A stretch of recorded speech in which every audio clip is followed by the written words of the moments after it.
Hey, how's it going? I am going to read some cards for you, but please look at my hand and then look at some signs. Thank you very much. Okay, oh well. You don't know what I'm talking about. There's something I need to deal with when I'm done here. So, as usual, I have some stuff I want to say, as well as reading the cards. So I'll start with that. Sorry, I just woke up a little while ago. First, I would like to just do a follicle focus. I seem to have grown myself some new bald spots. Hooray! I had the biopsy done about 5 days ago. And I had this like bandage plaster thing on my head, and plaster is what the Brits call a band-aid, which makes it sound like there's some sort of putty involved, which is why I'm calling what was on my head until this morning a plaster, because it was a band-aid of sorts. They couldn't stick a typical traditional band-aid on my head because of my hair, so they sprayed some kind of thing, some kind of medical foam on there, and it was like then they pasted it with Vaseline to seal it so it wouldn't get infected, the incision, and then they stuck like some kind of, I could not get a good look at it because it was like about where my ponytail is. It's like actually right here, and there was like this thing stuck on there. It was white and it kind of felt like gauze, but it also kind of felt like parchment paper, so I'm not real sure what it was. And then like it was some kind of bandage, and then I go like in the shower and wash my hair finally, because I just wanted to let it have a good opportunity to kind of heal before I took away all of that, and then have replacement for it. So the bandage paper thing kind of melted, and then it got to a point where it was just like all like melted around my hair or something. I had to get my caregiver to come in and like detach it. So I'm not sure. It was some weird stuff, right? So yeah, and then I like brushed out my hair because it was kind of really tangled out after 5 days, and I didn't want to brush it because it hurt, and I didn't want to put a ponytail because my head was sore. Okay, so I didn't want to like do anything to it, which is why my hair was looking so crazy in the past 2 videos. But then today, when I brushed out my hair, I discovered, oh look, I have new bald spots. Man, I got back out on my trike today. Thank goodness the weather like is finally good for that. I probably shouldn't, but there's no way to avoid using my arms, so it's really sore. It's going to be sore all the time. And I've been to the doctor to see like what the heck was going on in there, and I think he just thought I wanted drugs. So he was just so dismissive and rude, but he did impart to me a piece of information that was useful, which is that, well, not really useful, but it's just informative.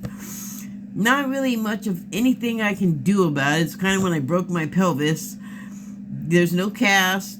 Like, you just have to lay there and heal, like immobile, and it just gives you a lot of time to think.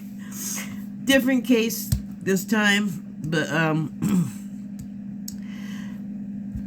glad I'm able to get back out on my bike because I want to eat and drink what I want. I don't like to tell myself no when it comes to like food or drink. It's one of the few pleasures I can afford to give myself, even though the choices are all terrible.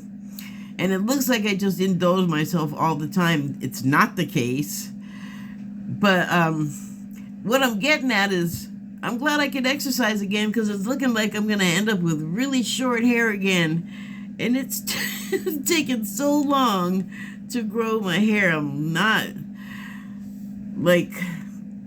just unhappy that this is happening now because it's looking like I'm going to have to cut it all off. And it took a long time for my hair to grow this long, but them's the breaks. So, that was on my mind. I had no idea until really about 20 minutes ago, because I just brushed up my hair, didn't even use a mirror. So I didn't know until about 20 minutes ago when I was in the bathroom, like, oh, wow. So, awesome. I think next Friday or next Thursday is my appointment to find out what the biopsy has to reveal. And I mean, I hope there's some kind of treatment that they can offer to get my hair to grow back. If not, Natural Cures, actually, which is a YouTube channel which showcases natural cures, has had hair loss entries. So there was one that I think might work for me. I'm not like, oh my god, my hair, I'll never. It's not like that, but I already explained my concerns. It's not the end of the world. So, that, and then the other thing was, again, I guess I did I show the signs? I don't know, but you may notice that it says always with the spoilers.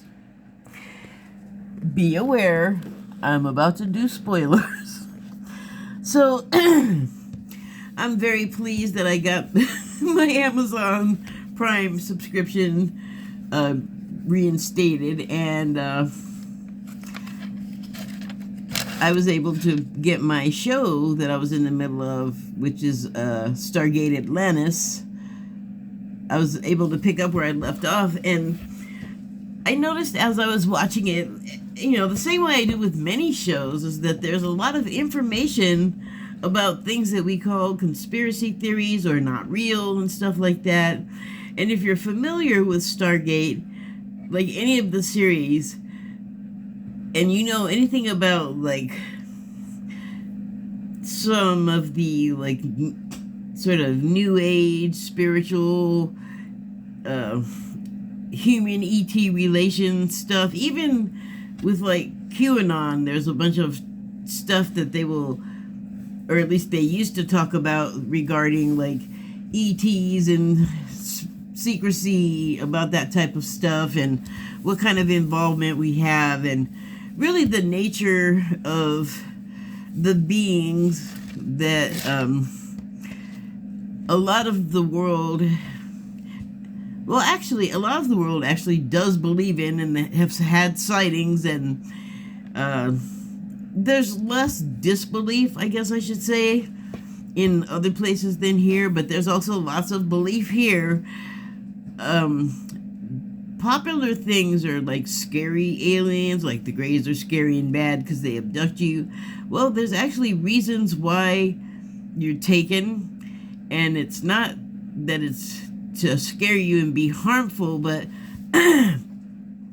depending on your consciousness level, your ability to interpret what has happened to you in regard to those situations and the interactions that you possibly remember, like should you wake up like and feel like you're on a ship and you can't move, or you have Greys suddenly in your room and you can't move, and you know that in some cases like women have been like pregnant and woken up with like no almost about to be born infant or embryonic cells at whatever stage of gestation gone.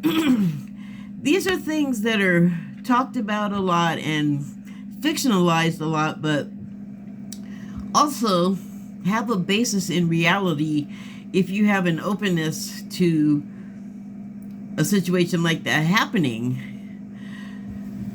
So on the show Stargate Atlantis, there is actually it was in the original series too. One of the villains is a species. It's one of their antagonists, and they are called the replicators because they are a nanite species, I guess you could say.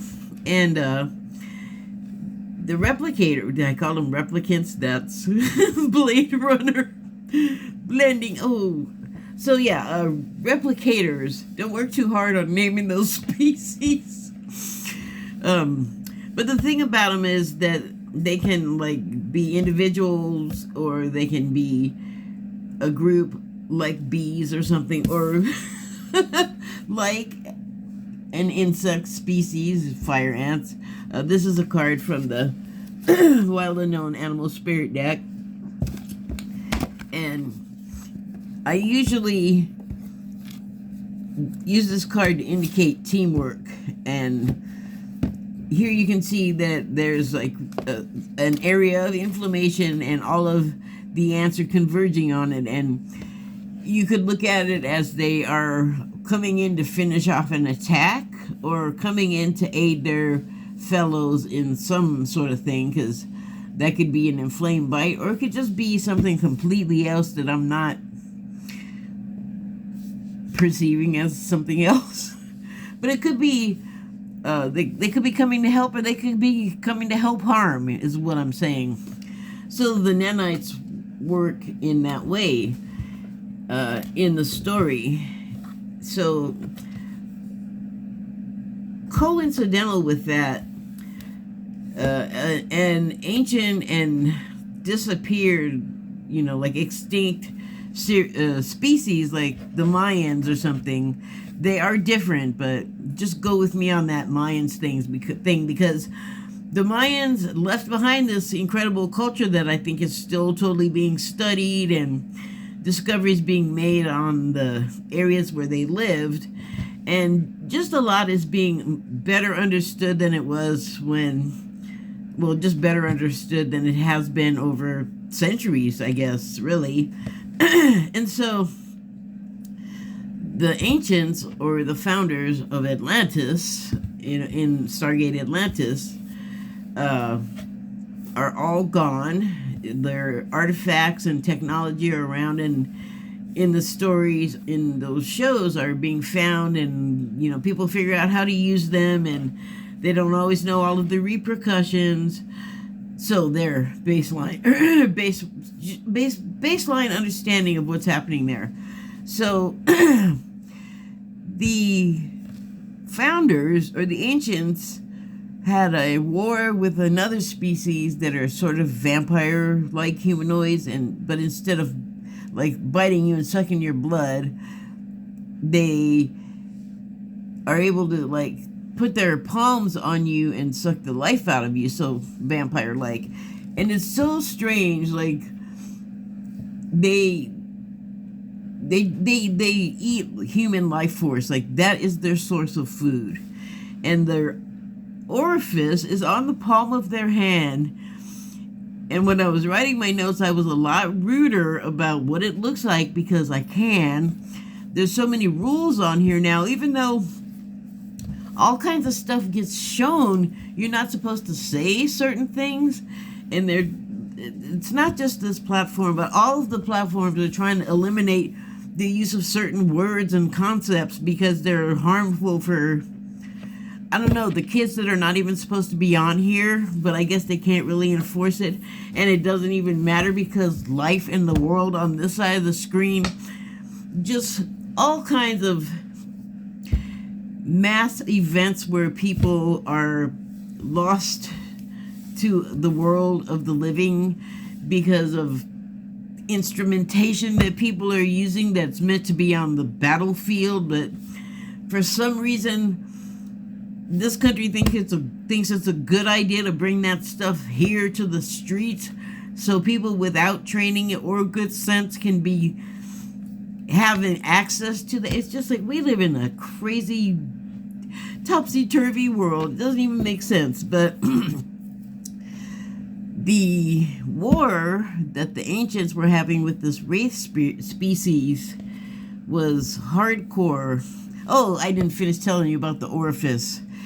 Let's just say it looks like something a woman pees out of, and leave it at that. But that's where the life source suction comes from. And also, like the orifice that looks like what a woman pees out of, they can send back the energy that they eat. So vampires also, if you've seen like True Blood, have this ability too. And there are so many, like I said, like tropes and conspiracy theories and things that are well known on this side of the screen that are given a basis for a type of reality in a really good delivery method, in my opinion, in the Stargate series. Like, there's so much that kind of proves what I've always said, that, well, people are waiting for disclosure, like, you know, the ETs are going to show up at your door and hand you a card and be like a gray standing there, or an evil reptilian standing there waiting to... Do they, like, do the life force thing too? I think they're just regular old carnivores. I'm just going to call it a trope, for lack of a better word. But I think that's their deal. Like, they actually, like, eat you, or they eat your adrenochrome, or I don't know, something like that. Anyway, the thing about, like, the war, I'm just mentioning it in passing, but the thing I really want to dwell upon about the replicators is that what ended up happening is the ancients were losing the war, and I think they stored their consciousness digitally somewhere. And the nanites, they made themselves in the image of the founders, and kind of were trying to live as they lived and be this really highly emotionally intelligent and diplomatic community society. And the humans that they modeled themselves after eventually, like, died or were killed in the Wraith War, which is, I guess, why I mentioned it. But they modeled themselves to look like their inventors, or their, you know, forebears, basically. And just like with human children, they loved and revered the parent for a long time, and then as they evolved and developed, they grew to resent and dislike and eventually hate their progenitors. And I can't help but see the parallel in our society, particularly here in the United States, with our political stuff that is happening right now, except that, like, I often make these associations, and I don't know if people understand where I'm coming from, but I'm going to try to be as clear as I can here. It seems like the rebellion of the Republican Party and the takeover, sort of instigated and instrumentalized by Trump, is so obviously an effort that's concerted and well planned, and it's a long range, like, the bottom line is, it comes from a source that does not want to see America with a democratic society thrive and succeed. We have a lot of money, we have a lot of resources, from intelligence to, you know, natural resources and beautiful lands and lots of stuff that other places covet and have for many years. And those would typically, we would call our enemies in the past, or like even something like that will evolve for diplomatic reasons, whether it's because, well, whatever, like you basically don't want to be starting crap with your neighbor, especially if they already have antagonism against you. And so that's what's kind of playing out, I feel like, here with like the MAGA movement and the way that it's sort of catching fire with a lot of people. But I feel like they're not understanding in a lot of ways what they're involved in, because I know for a fact that one of the tenets of that movement is don't watch the mainstream news, whatever, the MSN or MSM. Only watch right-wing stuff that tells you like all stuff that we all agree on for the most part, if not specifically for the most part, against like the left and Democrats and woke, which is basically races and people that are not straight, heterosexual, nuclear family, rigid, do this and only that and nothing else, otherwise you're a sinner, you're a demon, you have stuff wrong with you, you have mental health problems. And it's like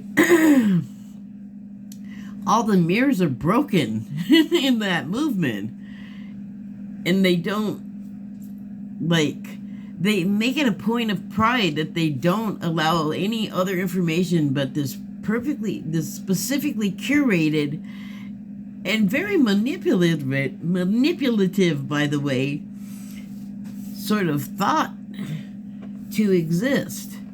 Hold on, my cat just came in and he wants food. Be right back. Okay, he did his thing. Need something right when I'm in the middle of something. At least I'm not trying to eat this time and he's barfing. That's been his thing. Sorry. Let's see if I can get back to where I was. So yeah, I feel like this, like they just say okay to like don't get all of the information that could inform you, just get part of it, and just like no, I don't hear you. Like that's like ignoring people saying there's a fire about to be all over eating up your house, and them going, I don't believe in fire. It's a demon fire. It's a democrat fire. It's a woke fire. And it's like, no, it's fire. It will just burn you up. And I feel like they have something like that coming, at least in as much as like it's a time of revelation for sure. And they may be shocked to find out that stuff that people that they've been against and literally demonizing for years now, we're actually trying to tell them the truth. And I don't know, I just think it's foolish to cut yourself off from all information. Like, why not like advise yourself as best as you possibly can? Why deliberately shut out stuff? You're always gonna have to know stuff that you don't like, that doesn't agree with you. That's the world. Don't agree with you all the time, no matter what you believe. Eventually the truth is gonna come around and say, hi, this is the reality. Shouldn't have ignored it if you don't like the reality that is now in your face. So but I feel like it's them rebelling against the society that their ancestors brought up the other ancestors in, like before you, for generations. It is a time of change. I don't think it's disputed.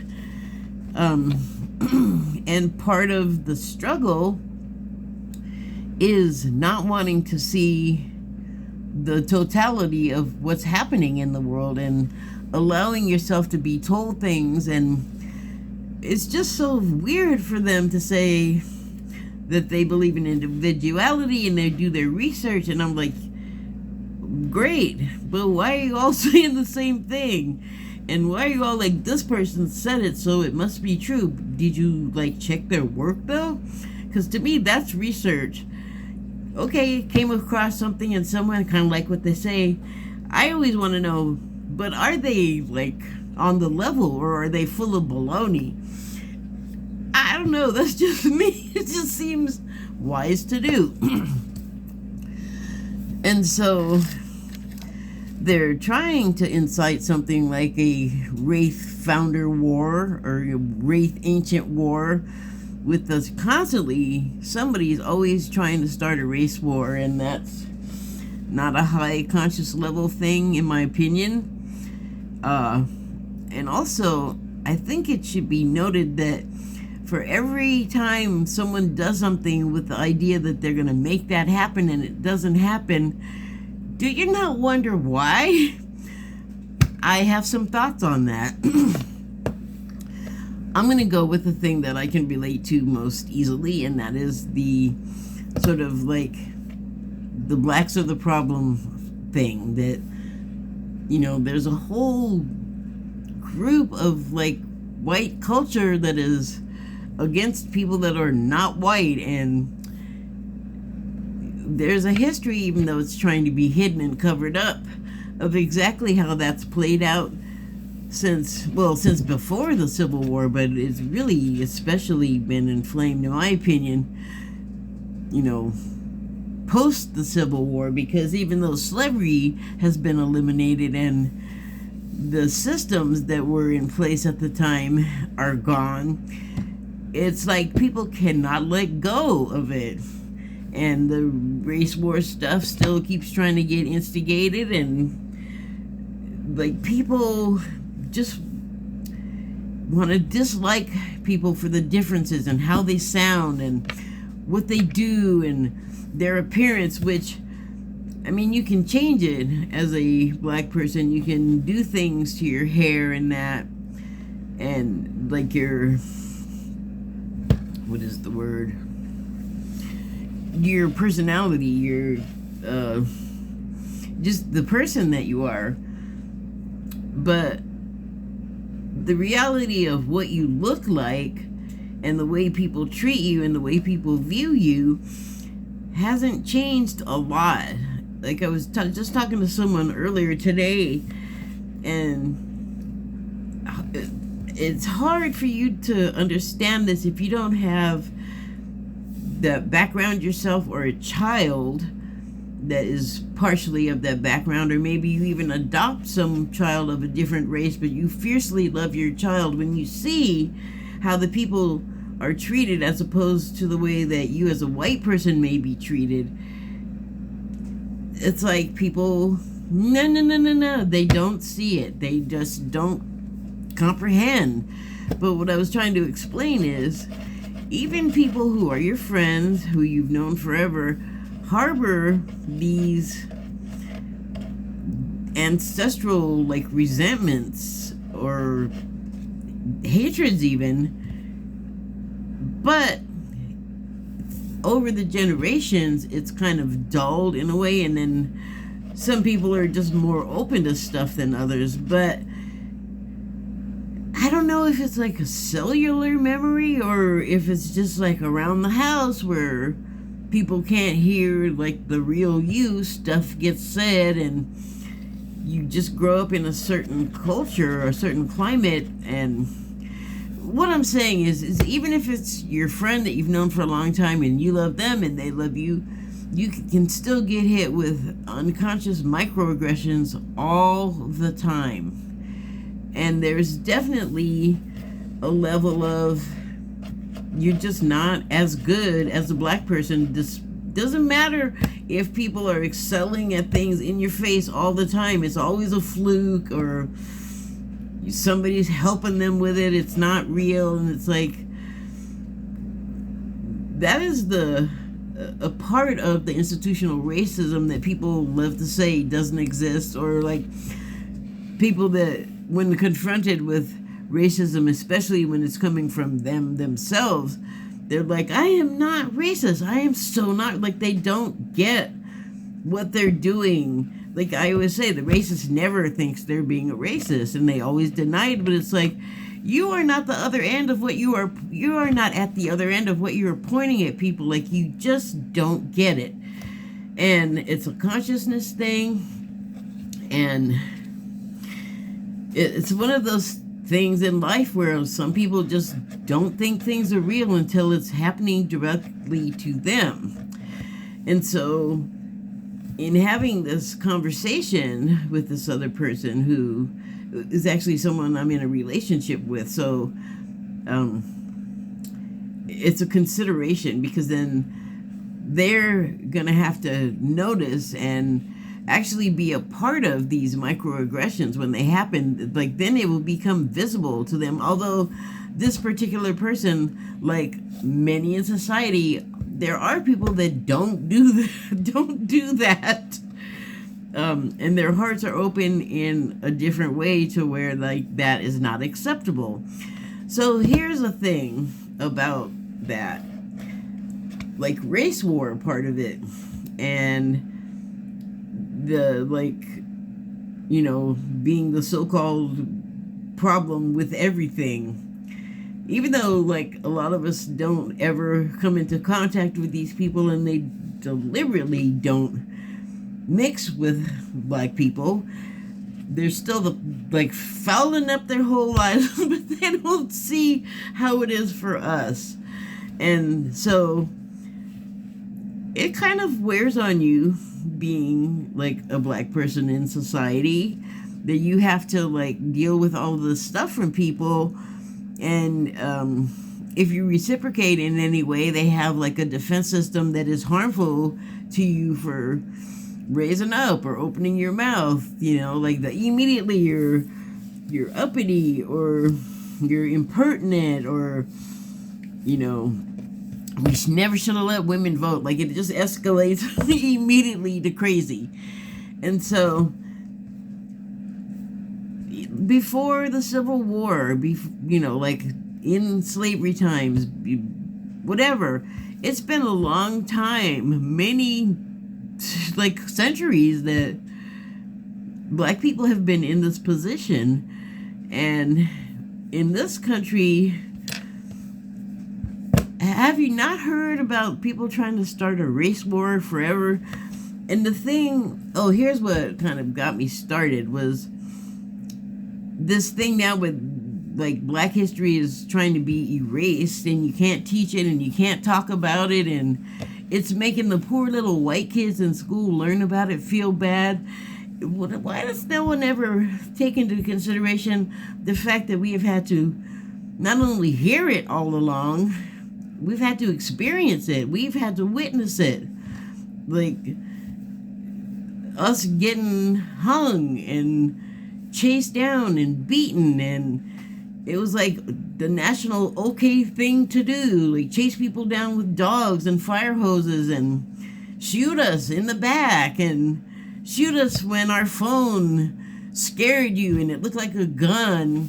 Like, all of these things are kind of offenses against us. And you know what doesn't happen is we are not trying to make a race war back against people. We get angry, and I do not hate white people for obvious reasons. And although that doesn't necessarily mean that just because you may have some interracial mixing that you're gonna be open to both sides. I know a lot of people that pick one side or the other and just jump right into that whole weird separation thing. Like, why are you perpetuating it? I don't get that. But yeah, we're not responding in the same way. We're just trying to live our lives. We're not trying to race war back. There's certain people that just can't get along and, you know, have big mouths about hating white people back in the same kind of ways. But that's a small part of our population. I mean, let's get real. Let's look at the reality of the situation. We have, I feel like, legitimate grievances, but we're trying to deal with them legitimately. We're not trying to radicalize and, you know, like, we have guns too. We can get them, no problem, legally, illegally, just like everybody else. So there's no reason to think that we're just passive about it. But I just want to note the difference in the way that we all react to each other given what I just said. So, I don't usually show you the cards that I've pulled, but I will this time, because, I've been pulling tarot cards to do the readings too, and I usually just show, like, the 1 or 2 cards, but I've been pulling 6 is just kind of the number that's working, so I'm going to go ahead and show you what I pulled in light of what I was talking about. So, oh boy, I hope it doesn't go sideways, but there are the cards that I pulled in total. Alright, so, okay, good. Let's stay at the orientation that I want. The phone, the camera. So, baggage. Black people have been carrying it around. White people have been carrying it around. I'm not going to say we're putting it on each other, but that is part of a collective thing that it's not just this country. I'm just talking about this country, but it's a global thing. It's happened at a different pace, is happening at a different pace all over the world. In the country of, like, mainly black people, they're still treated terribly, and sometimes it's by other black people. So everybody everywhere's got some work to do. Everybody's still carrying around weird stuff. Like, I don't think the need for us to redo the colonial crap on each other, but it's just like we can't seem to work ourselves out of that mindset. But like I said, not everyone is that way. Not everyone wants that to perpetuate. Some of us would like to see us all being more pleased to just be alive and have each other's company and appreciate each other. And those of us that have those feelings are working together collectively behind the scenes, subconsciously, in the astral plane when we're unconscious or in a deep meditative state. A lot of us have this state of mind where we want things to be better, and we are working the magic of cooperation and love together to make that not just a possibility, but the reality in the future. That is what we can look forward to if we are successful in our efforts to join together in light and love. We have done this for so long. I think we all get it, and like I said, there's a lot of us that are still working against each other, but there's a lot of us working to help each other as well. And so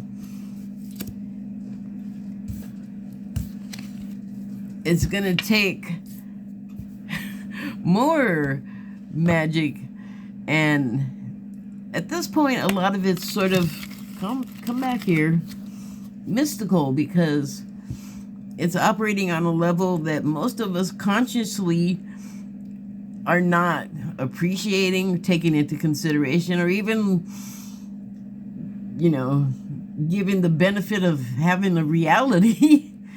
And I guess that's since there's a lot unformed, a lot is in flux, and there's a lot of us involved, like, think of it as a meeting, okay? And everybody in the world on some level is in attendance and making contributions, and they may be helpful, they may be something that we can all agree upon and converge upon, like a problem area to help, and on a level that is what a lot of us are doing. But there's a lot more of us that are not thinking that way, that are not consciously in the same place. Like, not don't even want to do that. They're still on like old stuff that we've been doing for a long time, that not everybody is experiencing stuff at the same pace, which is why it is so hard. Like I said, imagine a global Zoom meeting with everyone in attendance and everyone trying to give their opinion and add their 2 cents. Eventually, though, we come together, the seeds we plant sprout and bloom into the things that are good for all of us. And taking note of the light here, I was looking at something about frequency, and the 528 frequency in particular. If you listen to solfeggios and tones of 528 frequency, it actually is. It has been proven, not officially like to whatever government standards, because like that's the standard of approval, I guess, for some reason, that that sound heals you on the cellular level. And you know, you humans, also dogs, cats, plants, and the frequency of 528 occurs on a number of levels, and one of them is that color, or it is a color, and it is a greenish yellow color. The color of chlorophyll, which is like a life block. We all need it, if not for the eating of grass or other greens,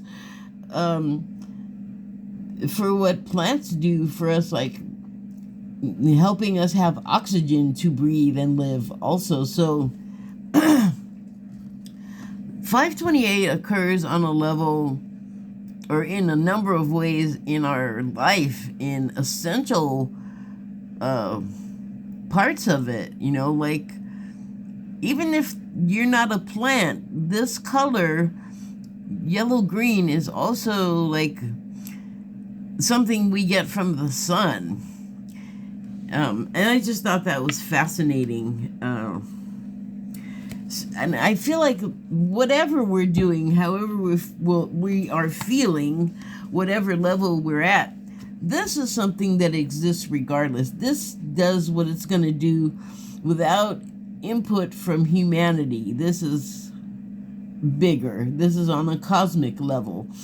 And the sun doesn't just shine on our planet. It shines in all directions, in ways, in places that we can't easily see or perceive. I think that's profound.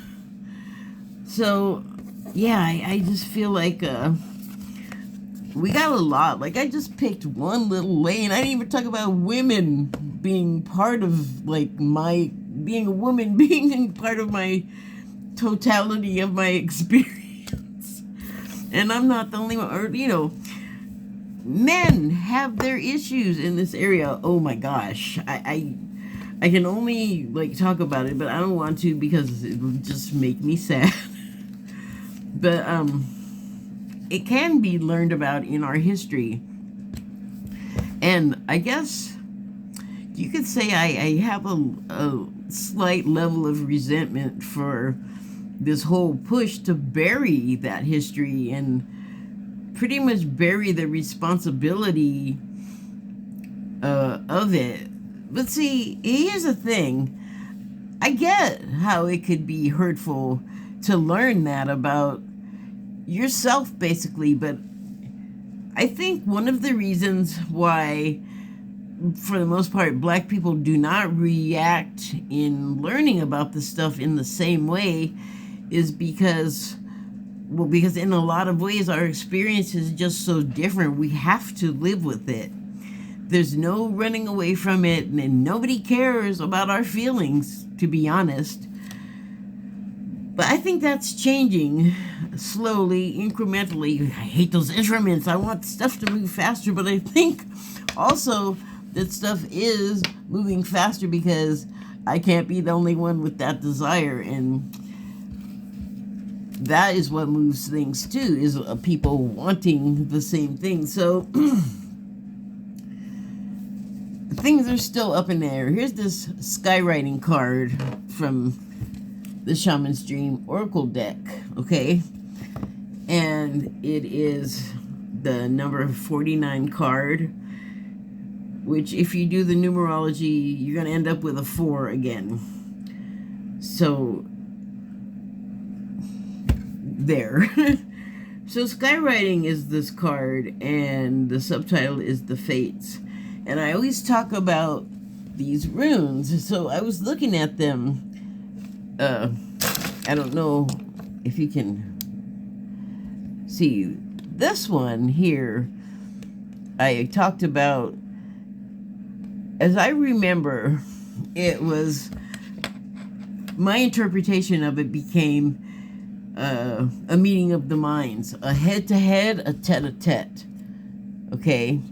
And they are axe-shaped, and I know I have mentioned that I was like, is it the hatchet one? So that is like actual, like, warfare, or what kind of working of opposing sides in conversation more than actual warfare is about. Like, that was my interpretation. And so this is the tete-a-tete one. You see it looks kind of similar. Where are the hatchets? Right there. See, they got the handles and the little triangles facing each other.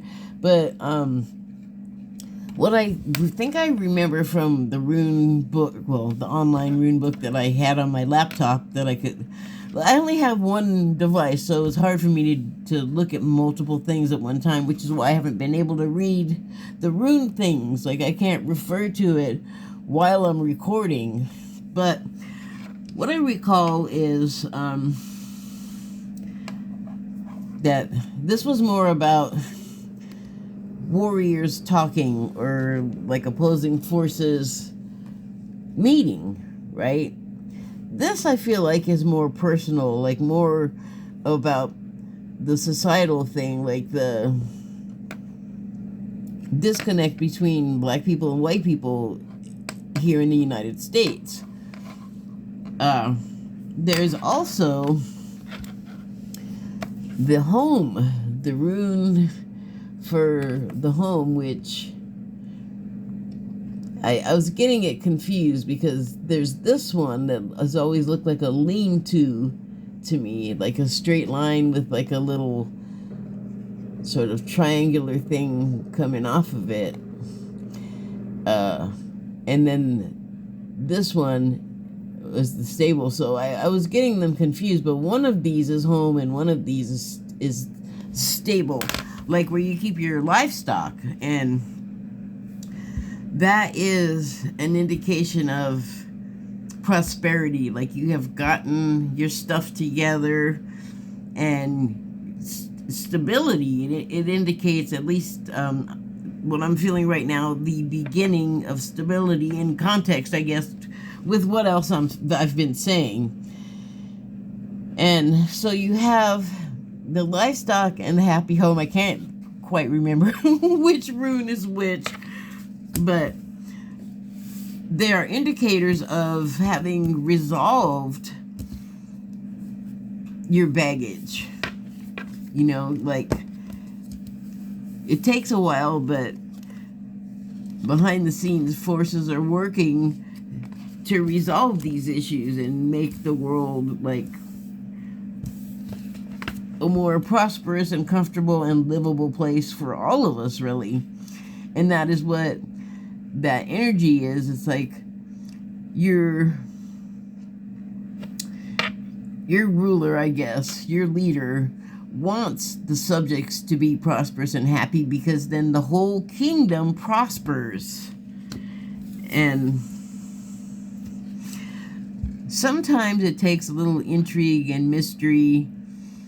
It doesn't have to be like spy stuff. It's just like, what I'm getting is we can affect these changes merely by changing our attitudes or having a better understanding of what we're doing in situations and how we're affecting one another. Because when you do something to one group, you cause an imbalance, and it may not be immediately apparent, but it could be harmful or helpful to others depending on what the intention is. And really, it's strong. The more of us that share a positive intention are going to be in this positive light. Here's some of that green, yellow, healing light that I was talking about earlier, that 528 frequency. And I'm just noticing here the colors that this person is wearing this in this world, which like changes and continuity and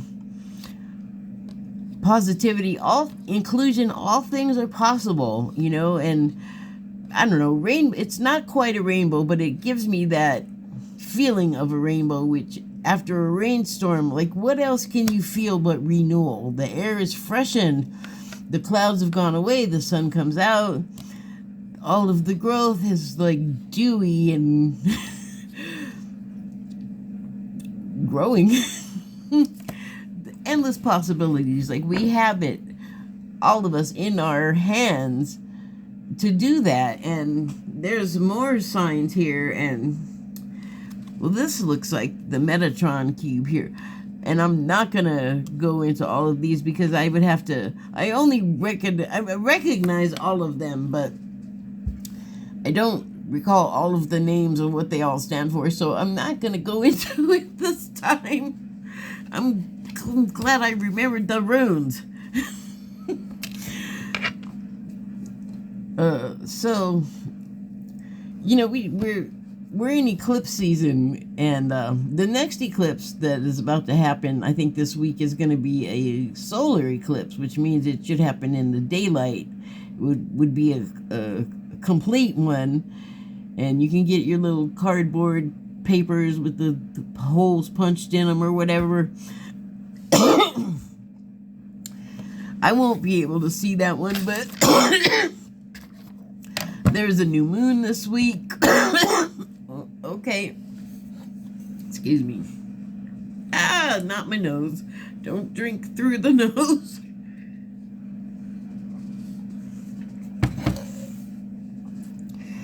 There's a lot of, like, oh my goodness, in astrology, the planets of our solar system are lined up in a row. A stack is what one astrologer referred to them as, and that's unusual. They don't normally align in a row like every planet in the solar system. Well, not everyone, but our big seven or whatever that are closest to Earth, or the sun rather. So that's an unusual transit and position, and amidst the moon and the solar flares and the solar wind and magnetic storms in space that affect our electronics and us, there's like a lot happening right now. I've had like a really challenging past couple of days.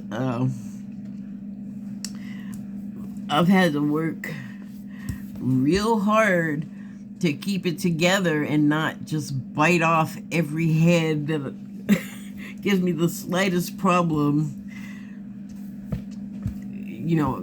Actual, metaphorically, I've just been having a hard time holding it together. But I don't, like, nothing bad has happened. Like, pretty much things that were messed up are righting themselves. Like, I have no reason to have these aggressive feelings of anger, and yet I did. But I knew also that, like, it's just me being affected by stuff. And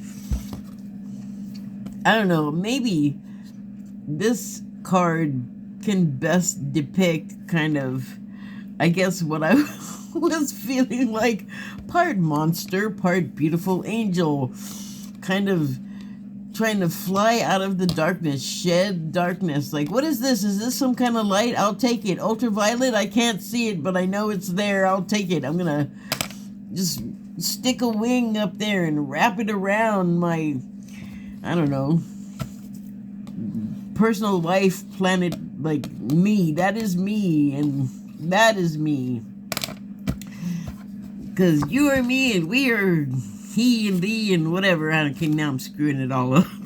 There's a Beatles song. But it basically is saying that you're me, I am you, we are connected, we are the same, yet different, because variety, we'd be boring if we all just believed the same thing and only listened to the same thing. And we're not like that. We're not cookie cutter. We are different. And I think any person with an understanding of events on this sort of cosmic spiritual level will tell you that, you know, we have to be different. That's what makes it interesting to even be here and living out all of our karmas with the help of each other. I mean, it's why we are here. It helps on levels that are not easy to discern, that must be felt. And you have to have faith in your belief. And just know that if you are going to have like the life of the King of Pentacles with the comfort and the luxury, whatever, however that manifests for you, or whatever that looks like for each of us, that can be had, you know. But we have to put in the work together. That's, I think, what we're not really getting on a lot of levels is how much of healing the separation and joining together of our minds is needed for the overall and general happiness of us all. Like, we have to help each other thick and thin. And I know it's hard for us to sometimes give up our baggage because it's like ancestral, you know, like it's just been passed down for so long and been the way. It's just like change is rough. We don't don't deal well with change because it causes discomfort, and so we feel not like ourselves, out of our normal sphere of influence, out of our normal place. I mean, look at this. It's like a bird. It's like an angel. Is it a bird? Is it a plane? What is it? It's not well defined, but that could be a matter of flux as well. And the good thing is change ends. Also, it always happens, and it also always ends. We do play a part in affecting that change. We absolutely have a role in influencing events, and really we come together at some point to make whatever the final decision ends up being happen. And so, like a meeting, it may have to recur over and over. Things change, people come and go, which changes dynamics, which changes events. So, you know, here's the thing about it though. You could have like a negative attitude about it all, or you could say, wow, this is the reality. This is what's happening. This is what is happening, what has been happening. I have a role in it. What do I want the world to be? How do I want my role in the world to affect change? And that's where we're at. So it's like, it's going to be a long taken Zoom meeting with a bunch of people waiting for their turn to speak. And, you know, it's a red alert, caution, you know, possible danger, which is always the case, situation.